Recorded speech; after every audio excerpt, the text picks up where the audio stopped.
30 seconds and counting. Astronauts report it feels good. T-minus 25 seconds. 20 seconds and counting. T-minus 15 seconds. Guidance is internal. 12, 11, 10, 9. Ignition sequence starts. 6, 5, 4, 3, 2, 1, 0.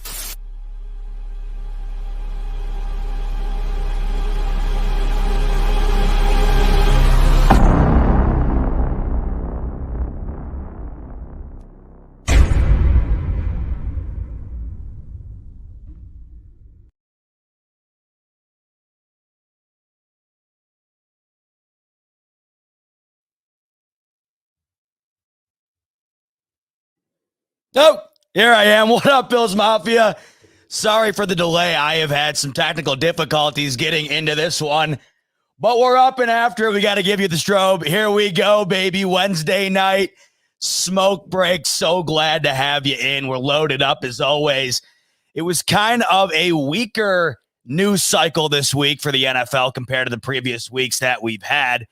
But we're rocking and rolling on a Wednesday night, and I appreciate you tuning into the smoke break here on the Buffalo Fanatics YouTube channel. Hope I find you well. Hope everybody is doing good. Sit back, relax. Wednesday night full of the smoke break with me coming at you live. Let's get into the biggest news of the week this week. And once again, we find ourselves in the AFC East. It seems a lot of the bigger news stories throughout the NFL offseason has been involved within the AFC East. We had the Patriots spending copious amounts of money right off the bat in the offseason. We saw the Dolphins trade down from the Houston Texans pick that they had at 3 overall. And now we find the New York Jets dominating the news cycle this week. Sam Darnold, who was drafted in the same class as Josh Allen, of course, the guy that he was going to be compared to throughout his career, the guy who is undoubtedly the number one quarterback coming into that draft class by the majority of analysts throughout the NFL, is now no longer with the team that drafted him 3rd overall. As this offseason has progressed, it's basically been a foregone conclusion that the Jets would be going quarterback in the upcoming draft. This was no secret. And during the season itself, for about 15 weeks, it felt like Trevor Lawrence was going to be that guy for the Jets at the number 1 overall pick. But then, of course, the Jets, in Jetsian fashion, strung together 2 consecutive victories to claim the 2nd overall draft pick. And then the focus quickly turned to Justin Fields. And I went over this last week. It seemed like there was a period of time where it was Trevor Lawrence, Justin Fields, and then, no pun intended, the field. There was never any discussion about anybody else going to those 2 teams, the Jacksonville Jaguars and the New York Jets. Now the stories have been flipped on their head. Nobody knows what's going on. Is Mac Jones a top-tier prospect all of a sudden? I have one guy telling me he's going to be the 3rd overall pick. I have another guy telling me that he might fall out of the 1st round. It's just a lot of hearsay, right? Last night, if you didn't get a chance to watch it, it was fantastic. Me and Rico got to sit down with Joe from the Draft Network. And there's a guy who spends all day, every day, analyzing the draft. And he even said himself, you're lucky to get 8 picks right if you guess on where players are going to wind up going in each and every draft. It is a complete crapshoot. But right now, it's inevitable at this point, as I sit here, that Zach Wilson is going to wind up being a New York Jet. It's a lock at this point that he is going to New York at the 2 overall. The last move we needed to see in order to really stamp this into existence was the Jets moving off of Sam Darnold, and that's exactly what they did this week. The Jets dealt former 3rd overall pick Sam Darnold to the Carolina Panthers in exchange for 3 picks, a 6th round pick in this upcoming draft, and then a 2nd and 4th round pick in the 2020 draft. What the Jets got in return for Darnold, to me, it seemed higher than what the alleged market was for him just about a week ago. I was hearing maybe they get 1 second overall or second round pick. Perhaps they get even a 4th round pick. I was hearing there was not a huge market for Sam Darnold. So the fact that the Jets did wind up getting 3 picks out of him is a decent amount compared to what I thought it might wind up being. But the reality here is it's a tough pill to swallow, knowing that the Jets selected Sam Darnold to be their guy just 3 years ago. And he's being traded for any draft picks at all, no matter what the picks are. That is a tough pill to swallow if you have any connection to the New York Jets franchise. So the big question this week surrounding this trade is trying to figure out who's the winner and who's the loser. To me, I think looking at both sides, the Panthers and the Jets, there's not a major victory or loss for either organization here. I don't see anybody being a clear-cut winner. I don't see anybody being a clear-cut loser. The Panthers side of things, just a season ago, they signed Teddy Bridgewater, who went undefeated in his backup role for Drew Brees in New Orleans. It earned him a contract, rightfully so. He had a great stint when Drew Brees went down. Based on the contract that Bridgewater got from the Carolina Panthers, it seemed the expectation was not to move off of him after a single season. They inked him to a 3-year, $63 million deal. And that was in the hopes that he could be the successor to their Cam Newton. And although he didn't have a mind-blowing year a season ago by any stretch of the imagination, he didn't have a downright awful year. Now, I understand his interception to touchdown ratio was less than ideal. He did have 11 interceptions. But he also threw for a career high in passing yards, a career high in passing touchdowns, and he had a career high in average QBR for a single season. So when you look at his stats, Teddy Bridgewater was pretty much on par for what the expectation was for him in Carolina based on what his career had been up until that point. I'm not exactly sure what the Carolina Panthers were expecting, especially with the roster that they had in place, and especially when Christian McCaffrey went down for the season. Is Darnold a potential upgrade there? Certainly. The ceiling is still high, and I, for one, I don't know what Sam Darnold is. He has yet to get a fair shake. I don't think anybody knows who Sam Darnold is. There's not a quarterback in the league who would have succeeded with the New York Jets over the last handful of seasons. Now, throughout his solo performances, did he look overwhelmingly impressive? Absolutely not. But we can't sit here and write Sam Darnold off just yet. We simply do not know, and it's unfair to grade Sam Darnold based on the experience he had in New York. It was abysmal. Okay? The Jets with Sam Darnold were a far better team than they were without him. While Sam Darnold was the starter for the Jets, when he did not play, the Jets went 0-10. And when the Jets went 0-10, they had one of the worst offenses in NFL history. They were averaging around 16 points a game. So you can't sit here and tell me that Sam Darnold didn't have some sort of impact on a team that was desperately lacking virtually anything. Sam Darnold was perhaps the one piece on that team that you could argue should be sticking around and built upon like the other organizations throughout the NFL that drafted a quarterback in that same draft. The Bills, the Browns, the Ravens. I sound like a broken record here, but it's the truth. Those three organizations have found success with the quarterback that they drafted in 2018 in the first round because they adequately built around their guy. Sam Darnold didn't have a chance in hell. And I guarantee you, if any one of those other quarterbacks went to the Jets, it wouldn't have been impressive. It wouldn't have been what we're seeing out of Josh Allen. It wouldn't have been what we saw out of Lamar Jackson, an MVP.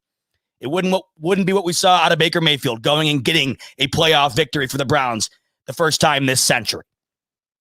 Those things are very important, and it gets lost in translation when talking about Sam Darnold because we immediately like to blame the quarterback for everything in this league.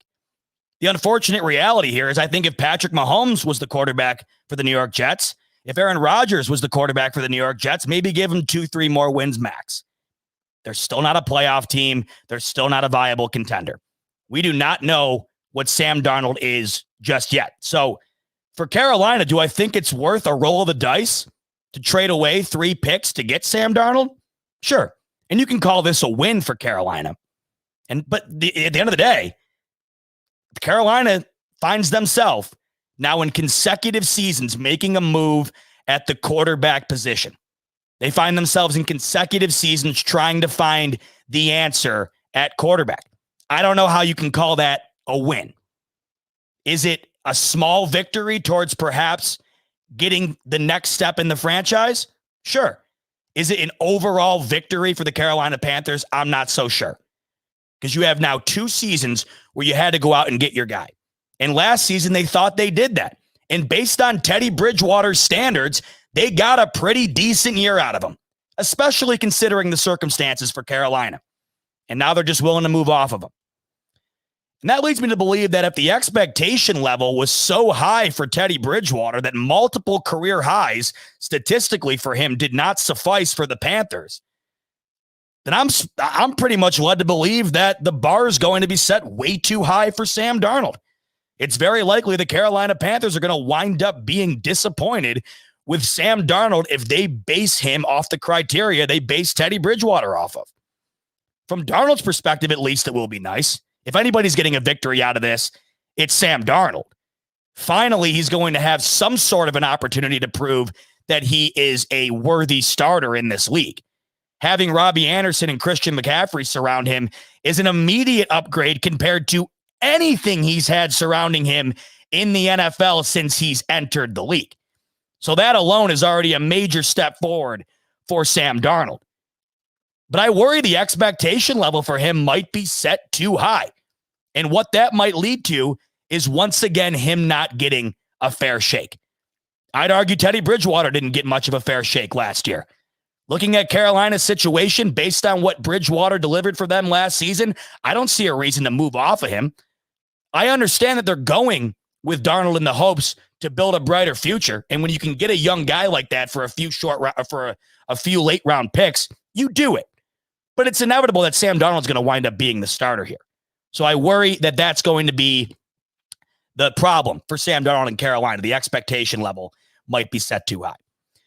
Now let's look at the Jets side of things, because that's what matters here. You know, a lot of people are starting to get into these talks as the offseason goes on, that the Jets are starting to make these moves to become a contender again in the AFC East. I'm hearing a ton of talk throughout the league that the AFC East might be one of the most competitive in the NFL this season, and that includes the New York Jets.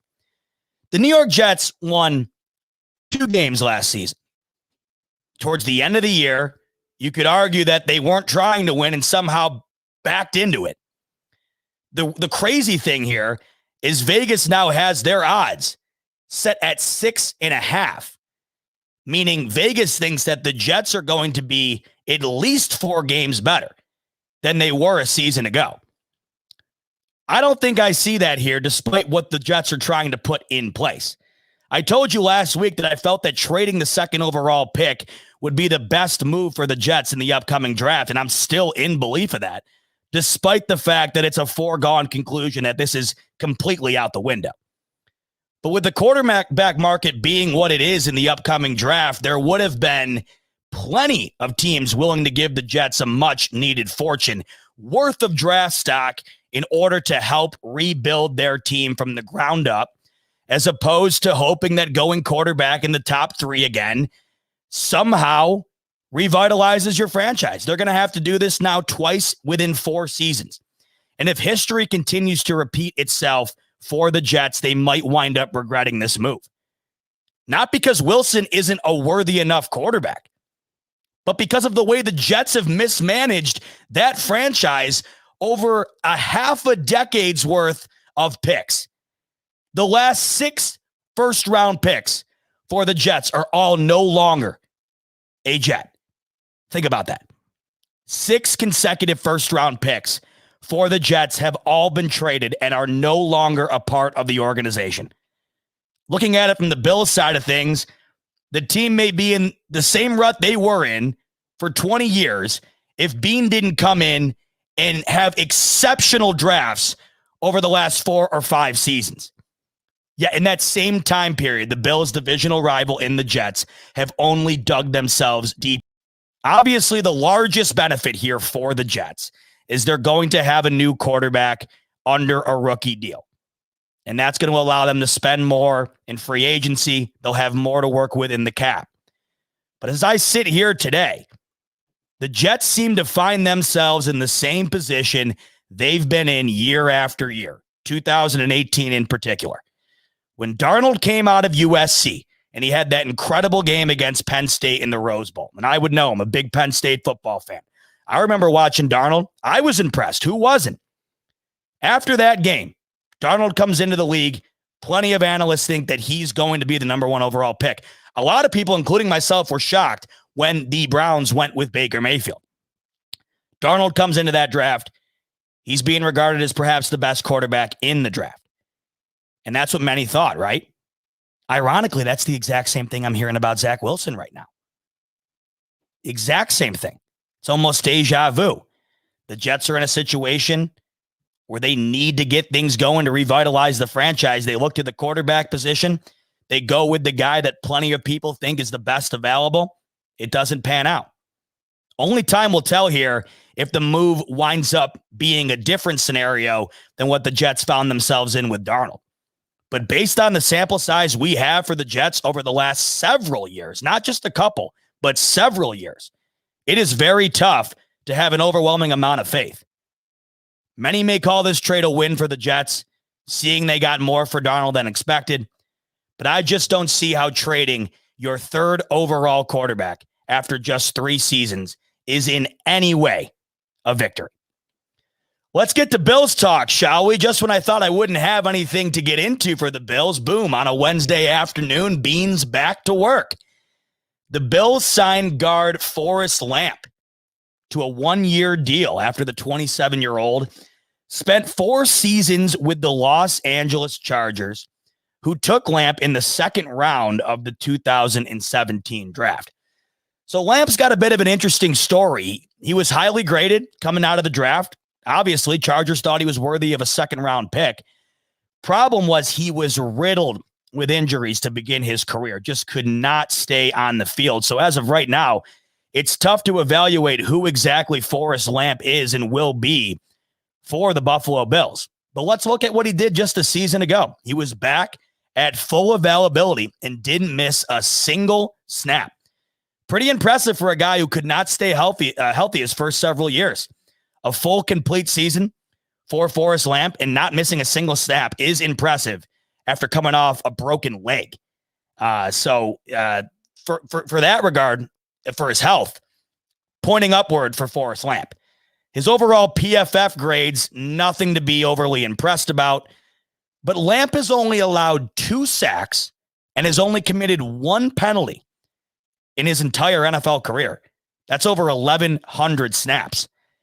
Not too bad, if you ask me, especially for the Bills, where the offensive line is definitely an area of the team that can be upgraded. I think we all are in agreement with this.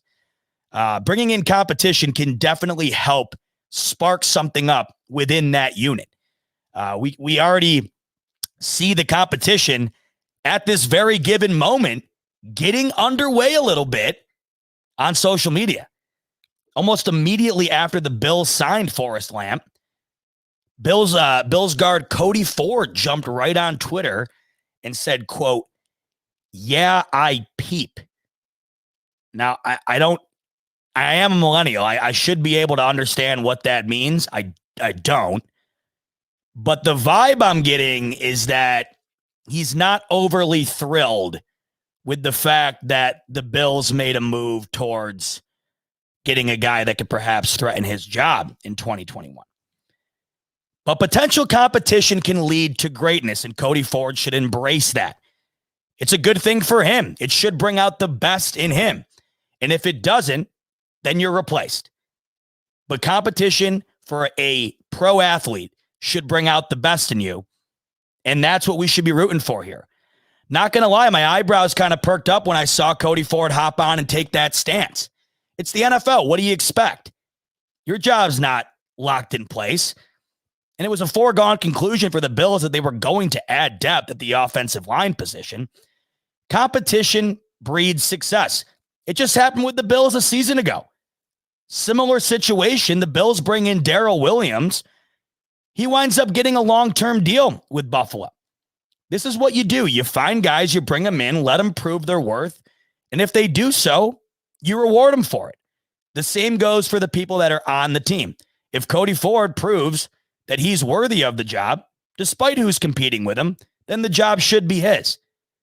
I'm not going to read too much into that tweet. I understand if I was him, I might be frustrated as well. But I think at the end of the day, it's a good thing for not only the Bills, but for Cody Ford as well. That was a tough one. Cody Ford as well. You got a guy coming for your job, a young dude, breeds competition, and I love that. We just saw it with Darrell Williams. And on a much greater scale, let's talk about Aaron Rodgers. I hated the move that the Packers made to get Jordan Love.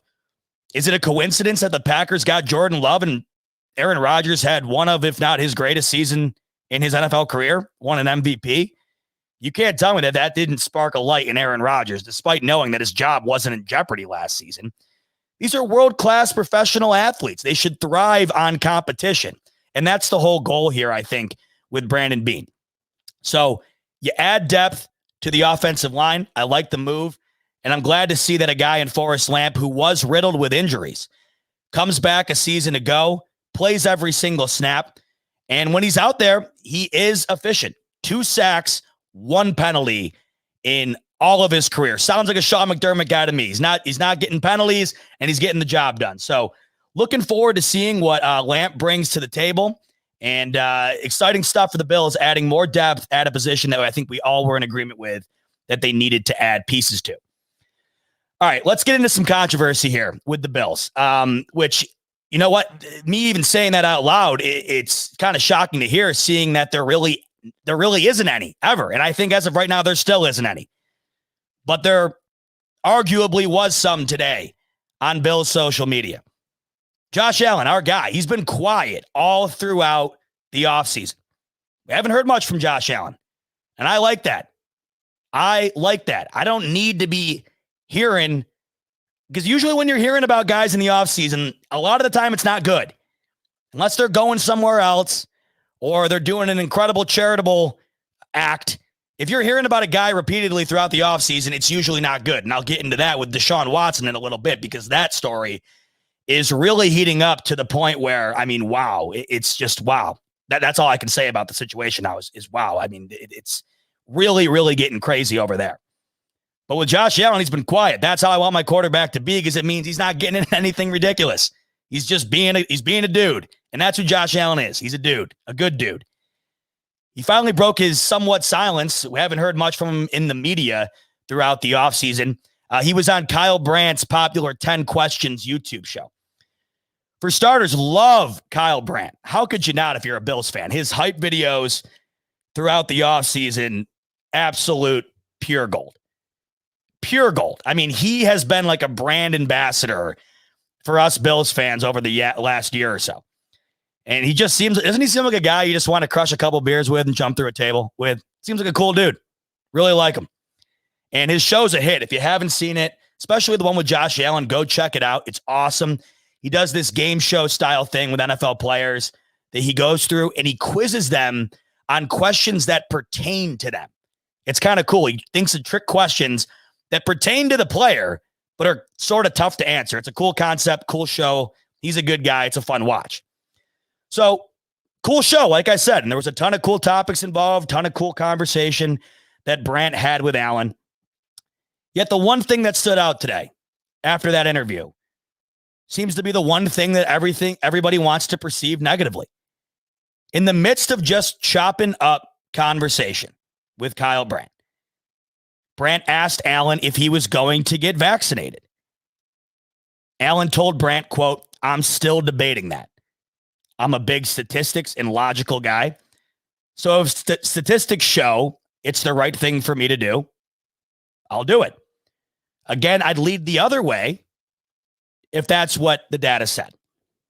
I haven't been paying attention to it as much as maybe I should have. I've just been doing my thing, masking up when I go out and staying close around family, and just hanging around his family." Now, the NFL itself is not mandating that players get the vaccine. And I think this is somewhat shocking based on how the NFL handled the coronavirus a season ago. They were incredibly diligent on the coronavirus. They handled it better than most states did in the U.S. They were on top of it.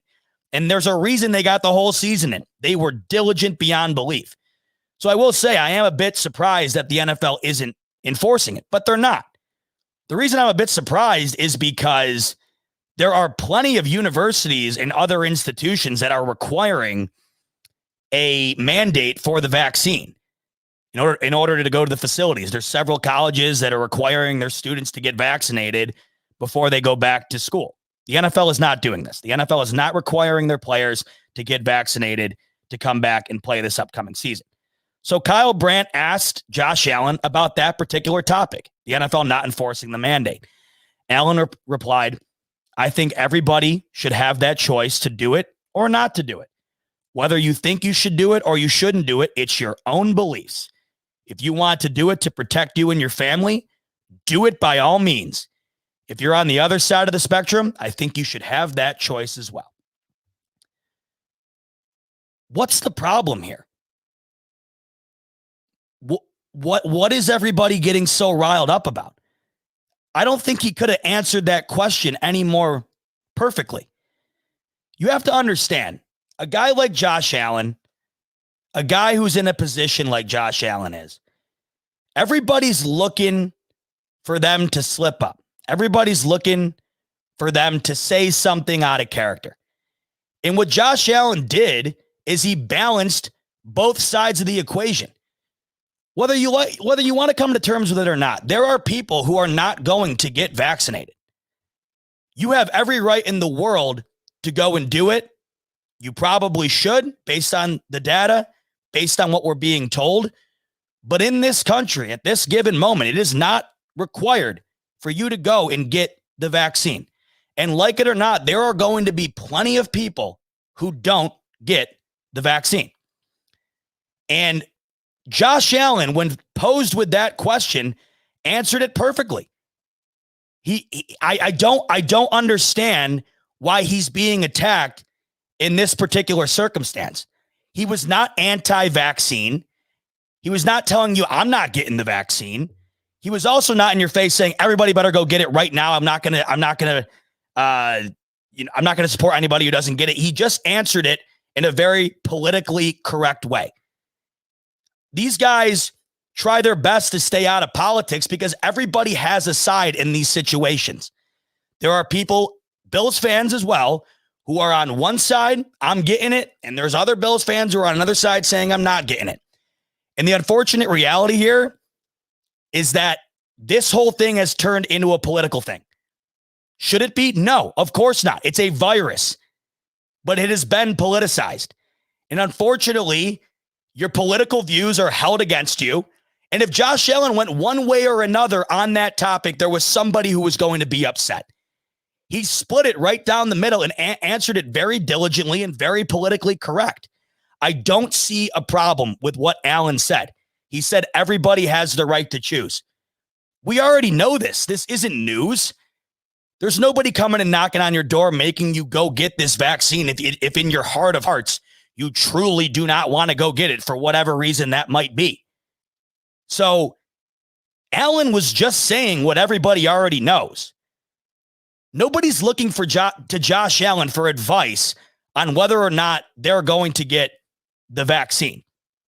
It is your personal choice, and you have the right to choose one way or the other. That's your prerogative. It's nobody else's business but your own. You have your own beliefs. Everybody does. They're going to go one way or another no matter what anybody says. So to me, the answer that Josh Allen provided seemed to be the diplomatic, politically correct answer that I just don't see any folly in. The way people are talking about it, they're skewing it as if Allen was saying that he wasn't going to get it. They're skewing it as if Allen was saying that people shouldn't get it. Go watch the interview. That's not what he said. He said he was taking things into consideration. He would get it if that's what was recommended. And he said that people should have the choice. So the reason I'm bringing that up is because I couldn't go on Twitter today without that being the headline. And I think we all know Josh Allen is a great dude. Among everything else that he's done for the Buffalo Bills since becoming a Buffalo Bill, the success on the field, breaking records, being in the MVP talk. He's a great freaking guy, a charitable guy who not a single Buffalo Bills fan dislikes. And this is not the specific moment where that unravels, because there's not a storyline here. Josh Allen was not being a bad guy. He was not telling anybody what to do. He was not taking a political stance. He was just answering the question in a very safe way. And I think that ultimately is how these athletes should approach these questions. Because no matter which way they go, somebody's going to get pissed off. D Handsome coming in with a super chat. Appreciate you tuning in like you always do, my man. You are always on top of it. Where's my chat or my super chat button? I'm malfunctioning here. Sorry, D Handsome. I owe you a super chat button. D Handsome coming in. I like the facts you're putting down. ZBOT respect. Thanks, D Handsome. I appreciate it. The facts here are just what they are. They are facts. That's what Josh Allen did. People are going about this whole topic as if Josh Allen went one way, and the way people are making it seem is that he was against the vaccine. It's not what he was doing. I love Josh Allen. We all love Josh Allen. I don't want to see him get dragged through the mud over something that he clearly did not intentionally try to do in a malicious way. There's just no intent there. And frankly, it was a question that was off guard. They were just having a conversation like, hey, man, you going to get the vaccine? And Josh Allen's like, oh, I'm still looking into it. The one thing that stood out to me the most is the fact that he said, I haven't really been paying attention to it. I think Josh Allen's just been grinding. I've seen videos of him working out constantly. He was with Sam Darnold a couple days ago. I'm pretty sure he was with Sam Darnold when he got signed by the Carolina Panthers. He's working out. I don't think he's paying attention to the news. I think that question caught Josh Arnold off, or caught Josh Allen off basis, and he answered it in a straightforward, down the middle way. So, just wanted to address that because I just don't understand the hate coming to Josh Allen in this particular stance, because I just don't think he said anything that was egregious at all. I think he was just answering it in the politically correct way. All right, so let's get into a topic here of what Josh Allen was doing on that show outside of that people aren't talking about. Josh Allen was asked about the franchise tag. Josh Allen said, ew. He scoffed at it. Out of everything that I was watching in that interview, that's what stood out to me. Josh Allen knows he's not a franchise tag guy. He's a franchise guy. He knows the franchise tag is not going to ever be in consideration for him. Most quarterbacks never find themselves in a position where they get franchise tag. We saw it with Dak Prescott. That did not work out very well for the Dallas Cowboys, did it? They wound up paying him. Josh Allen is not going to be franchise tag. And I loved his response. It was just, ew. As in, there's no way in hell that he's going to be up for a franchise tag. Another thing that he said, I don't have the exact quote, but another thing that Josh Allen said in this interview, which I loved, is that he said that he wants to be a Bill for life. And that's what I took out of the interview over everything else, is that it's inevitable that Josh Allen loves where he's at. He loves Buffalo, and that's where he wants to be. And I think it is a mutual feeling towards Josh Allen. We all love him. So when you watch that interview, what I got out of it is it's Josh Allen is who Josh Allen is. He is a great dude who wants to be a Buffalo Bill, and that resonated in that interview. It was really fun to see him in that setting. That type of show is meant to have these players have a good time, have fun. It's a bit more upbeat. If you haven't seen, I see some people in the comments here. Yeah, you can find that podcast on YouTube, Spotify, wherever. He's all over the place, Kyle Brandt. But he wants to be a Bill for life, and he does not want the franchise tag, and that's exactly what's going to wind up happening with Josh Allen. I see John Herron coming in here. He's saying Josh is getting $40 million a year. It's happening. I don't know about 40, but it's going to be close. It's going to be close, John. Josh Allen is going to set the market either, who knows, if they wind up going that way after the draft here coming up, or, they're in my opinion, I think they're going to wait till next year, let this year play out, and then really hammer home that deal for Josh Allen in the coming season. But no matter what, Josh Allen is going to set the market. No question about it. So it was really cool to see him on that podcast. Cool to see him come out saying he wants to be a Bill for life. And I just thought it was hilarious that he scoffed at the fact that the franchise tag was even brought up towards him. So more football news in pertaining to the quarterback position and in offseason, talks and whatever else. Let's get into Deshaun Watson here, because this story is growing to the point where I'm wondering if Deshaun Watson is going to wind up playing in the NFL this coming season. And it seems at first that this story, it was about here, then it got another level higher. And the floodgates really opened up yesterday. The floodgates really opened up yesterday when there was a woman who had testified against, or had allegations against Deshaun Watson. She finally, one of them spoke up. And it really blew the doors open on this thing. And it's really starting to look like Deshaun Watson, who was a top 5 quarterback in this league, is on the ropes. His NFL career is on the ropes. Over 20 women so far have filed assault allegations against Deshaun Watson. The counterpoint to that from his camp is that he had 18 other massage therapists who did not allege any wrongdoing in Deshaun Watson's part. The odd part about this is the fact that Deshaun Watson had 40 massage therapists. I don't know anybody who has 40 anything when it comes to any profession, let alone one where you're working on your body and you need people that know what you need done specifically based on, what hurts and what you wind up tweaking more often than not. He has 40 or alleged to have had 40 different massage therapists. And over half of those have come out and said that Deshaun Watson, in one way or another, assaulted them. And Ashley Solis became the first to come out publicly and speak on it. There's a 5-minute testimony that she delivered yesterday with her lawyer.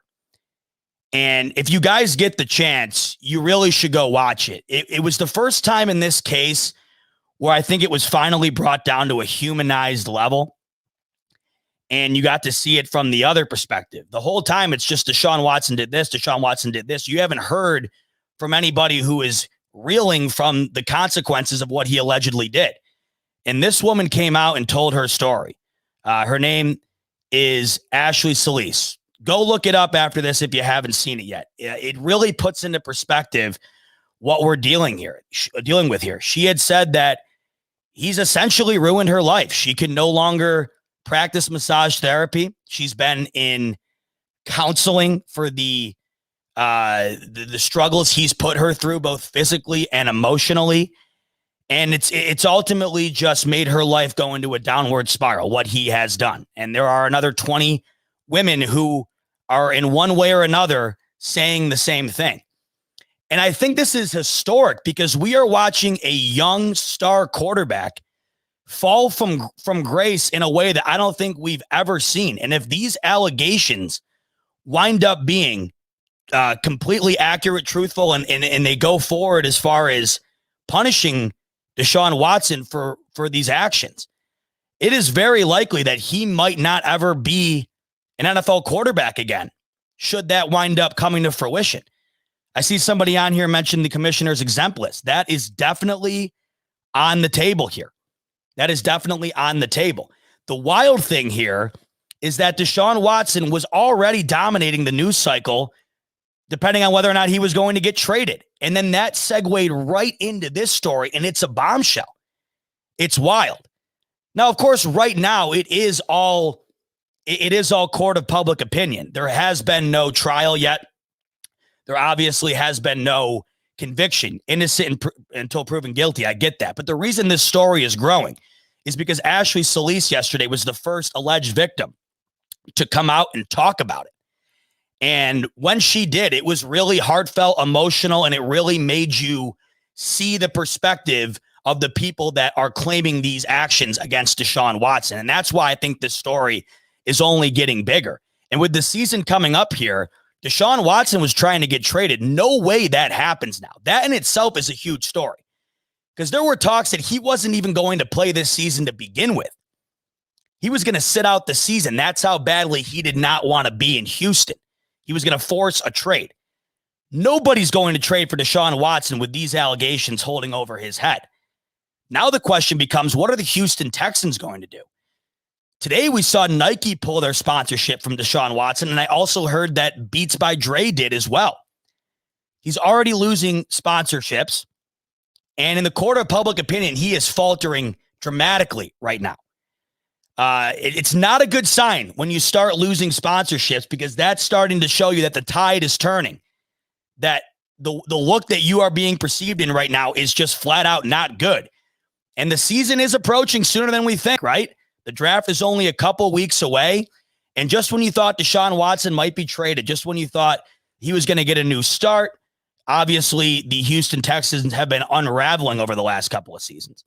Just when you thought that he was going to get a new start, everything has been blown up in a way that we have not seen this from a young star quarterback, or really any young star in pro sports like this, to this extent. I mean, we are talking over 20 different women who are alleging these allegations, or who are alleging that Deshaun Watson assaulted them. So do yourself a favor if you're interested in this story, which you should be. It's one of the biggest, if not the biggest story in the NFL right now. Watch the Ashley Solis testimony that she delivered yesterday and just kind of feel it out for yourself. It's really tough to watch that and not feel for her. It's an emotional roller coaster watching her relive what she says she went through with Deshaun Watson.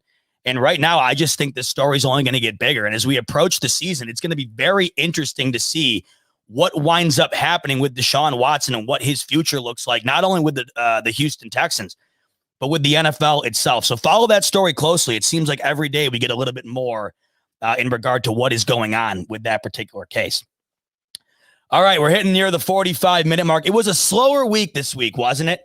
We had the Jets trade, and isn't it crazy to sit back and think, man, I mean, you couldn't imagine Josh Allen not being a Buffalo Bill, right?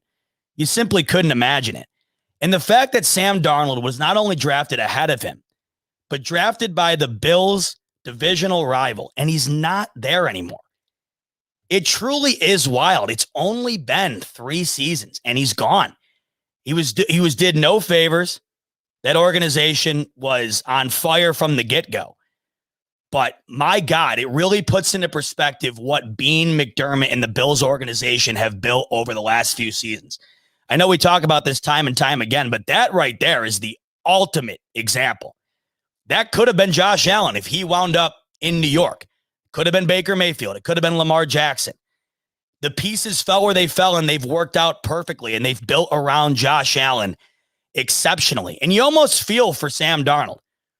I like Sam Darnold. I like that he has that cool relationship with Josh Allen. I think it's awesome. It reminds me back of the, back looking at Jim Kelly and Dan Marino, and you just kind of got that vibe from it. It was that class. They were coming into franchises that really needed help, and those were going to be the guys to do it. And Allen and Darnold in particular interest me because, of course, they were set to play each other 2 times a year. Now that's over, and Sam Darnold's off to the NFC for a new start. So I really do wish Sam Darnold well. I couldn't imagine being in his shoes. I mean, imagine getting hired for a really lucrative job that you've been trying to get your entire life, and you wind up going to a company who's willing to pay you, but it's an awful, awful fit.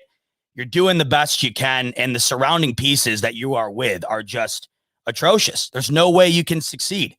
And then you look at the other people that your graduating class who go off to different companies, and they're thriving because those companies help them out, put them in a position to succeed.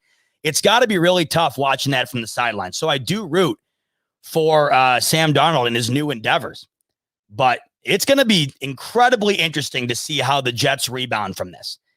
It's Zach Wilson or bust at this point. They are putting all their chips onto another rookie quarterback in the hopes that it flips things on a dime, in the hopes that it brings the franchise back to some sort of competency. It's a really tall ask. It's a really, really tall ask for a guy in Zach Wilson. I don't care how good you are. That organization over the last several years has been unfixable by nearly anybody. So a really big ask, but they do have a new regime. They have a new coach in Saleh. I'm not saying the Jets are going to be nearly as bad as they were last year, but the Vegas over-under really blows my mind at 6.5. Do you really think the Jets are coming out this year with a new rookie quarterback and winning 5 additional games? I just don't see it. That's a huge, huge leap. And if they do, well, then we have an early indication that that draft pick is working the way they planned on it working. But a lot to be seen before I declare the Jets in a winning situation based on them moving off of Darnold and going with Zach Wilson. All right, as we wrap up here, as I end the show each week, best thing I saw, worst thing I saw of the week, and how could I got to start off with the best thing. How could the best thing I saw all week not be Jalen Suggs' somewhat half-court buzzer beater to beat UCLA in the Final Four? Folks, I don't know if you're into college basketball or not. Usually everybody that I interact with who's a Bills fan, they're a general sports fan for the most part. They follow everything else, at least somewhat. And I'm pretty sure most everybody watched the Final Four. That was one of, if not the best Final Four game in recent memory. One of the best of all time. Back and forth all game. UCLA, a play-in team who wasn't even expected to make the tournament. They run all the way to the Final Four. They even outplayed Gonzaga for most of the game.